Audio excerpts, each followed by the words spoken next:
Hammalariga assalomu alaykum usta aka, usta ukalar. Hozir biz demak DPSda proshivka yozishi 3-qismini olamiz va qo'ldan kelgancha Xudo xolasa o'rgatib qo'yishga harakat qilamiz.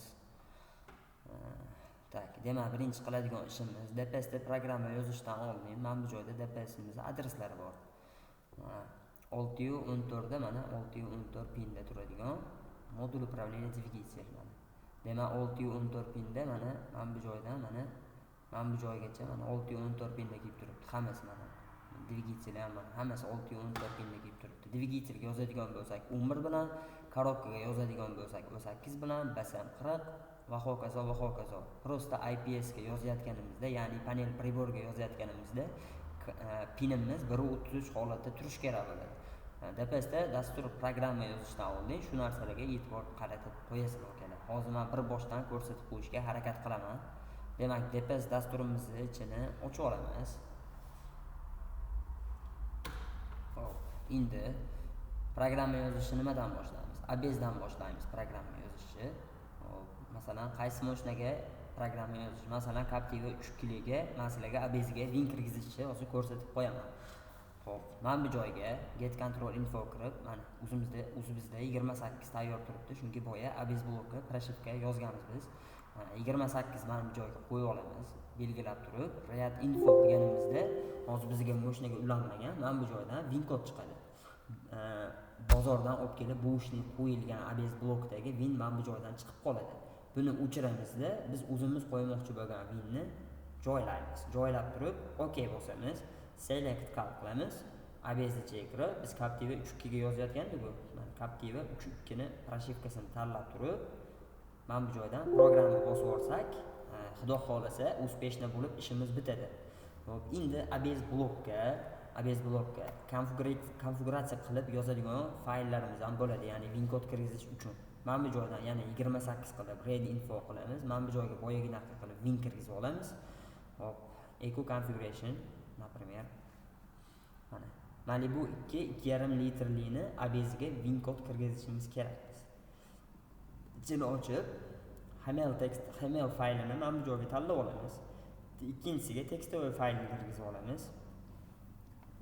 Mana Malibu 2 ABS Win например. Mana bu joyda faylni ichini ochib turib, biz xohlagan, biz qo'ymoqchi bo'lgan Winni mana bu joyga kirgizamiz. Сохранить qilib, faylimizni tanlab, Exit bosganimizda, xudo xolasa faylimizni uspешно holatda yozib bo'ladi akalar. Ya'ni Win kodimiz almashadi. Xo'p, ikkinchisiga ABS muammosi tugadi menimcha. Ikkinchisiga, nimaga programma yozish ko'rsatib qo'yasizlarga, например, radioga proshivka yozish mana ko'rolingni. Radioga programma yozayotganimizda, mana bu joyda mana manulimiz bizga mana kerak bo'ladi. Mana 80 adres bilan 614 pin bilan get control info mana bu joyga 80 adres qo'yamiz, read info qilamiz.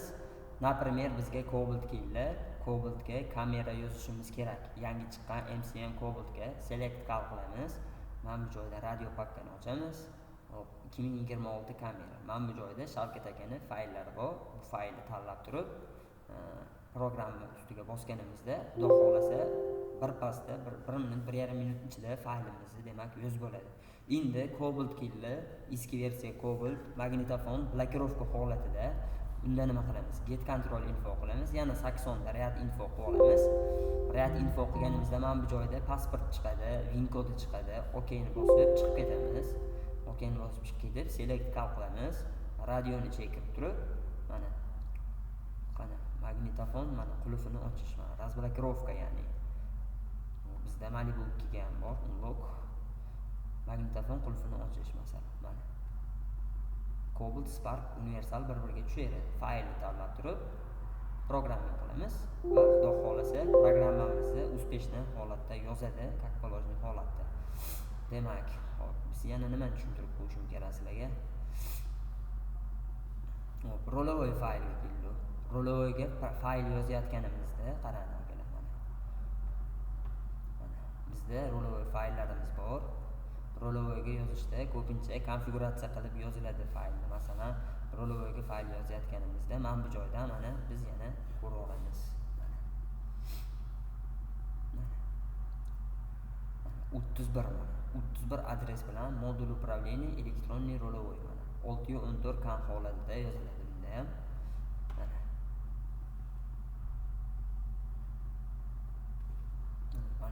Pinimiz 614 holatda turibdi. Get control info. Mana bu joyga 31 belgilab turib, read info qilamiz. Mana bu joydan winini chiqarib beradi, pasport raqamlarini chiqarib beradi. OK bosib chiqib ketamiz. OK bosib chiqib ketganimizda mana ego configuration select qilib turib, hop. Например, hozir Equinox masalan, Equinox'ni rolovoyga almashdi. Equinox rolovoyga almashgandan keyin biz win kod tiqib turib, uni GDS orqali kalibrovka qilishimiz kerak bo'ladi, bilasizlar. Rol Equinox'ga kiramiz. Buning ichidan birinchisiga HTML faylni tanlab olamiz mana bu joyga. HTML fayldan keyin mana o'zidan kirib tekstovoy faylni ichini ochib, mana bu joyga win kodini tiqamiz. Biz qo'ymoqchi bo'lgan win kodni kirgizib turib, saqlanib qilib faylimizni tanlab export qilib yozamiz. Xudo xolasa faylimizni yozadi. Keyin GDS dan kirib kalibrovka qilsak, xudo xolasa ishimiz bitadi. Men hozir sizlarga Equinox misolida ko'rsatib qo'ydim. Qolgan mashinalar ham prinsipi bir xil bo'ladi. Qolgan programmalarni ko'rsatganman. Xo'p. Yana nimani ko'rsatay? Tak. Mana bu joyda nimalar bor? IPS.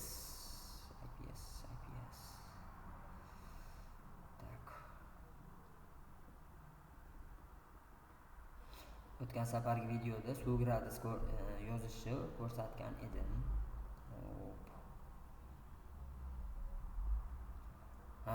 Tapamas faylimizni ko'rsatib qo'yay. Tapamas faylimizga ham ko'pchilik tushunmayapti mana. Demak, pinni 1.33 holatga qo'yamiz. Tabloga programma yozmoqchimiz. Например, 2,5 litrli Malibu 2 keldi. Dvigateli 2,5 litrli atmosferniy Malibu 2 keldi. Get control info qilamiz. Mana bu joyga 60 belgilab turib, read info qilamiz. Read info qilganimizda mana bu joyda win kodini chiqaradi va pasport raqamini chiqaradi. Mana bu joydan log faylini olib qo'ysangiz, profilaktika uchun o'zingizga yaxshi bo'ladi akalar. Demak, mana bu joyga win kodini chiqardi, pasportini chiqardi. Biz OK bosib chiqib ketamiz. OK bosib chiqib ketib, 2,5 atmosferniy dvigatelimizga IPS dagi xatoligini o'chiramiz. Ya'ni taqa chirog'i bilan airbag chirog'ini o'chiramiz. Mana bu joyda hozir kirib faylimizni tanlab chiqishimiz kerak bo'ladi. Xo'sh. 2,5 atmosferniy mana. 2,5 atmosferniy. Mana bu joyda mana fayllarimiz bor. Mana airbag off, tapamas off.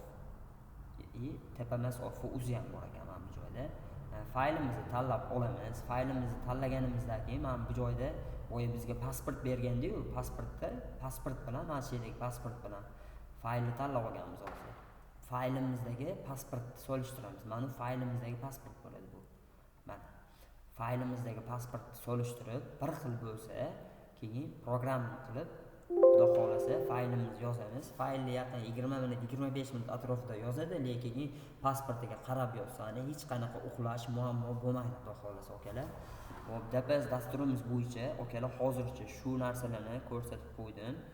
Xudo xolasa yana videolar chiqadi. Ya'ni nima? Utility fayllar, ya'ni stok fayllarni yasash, shunga o'xshagan yaxshi videolarni xudo xolasa chiqarishga harakat qilamiz akalar. Hop.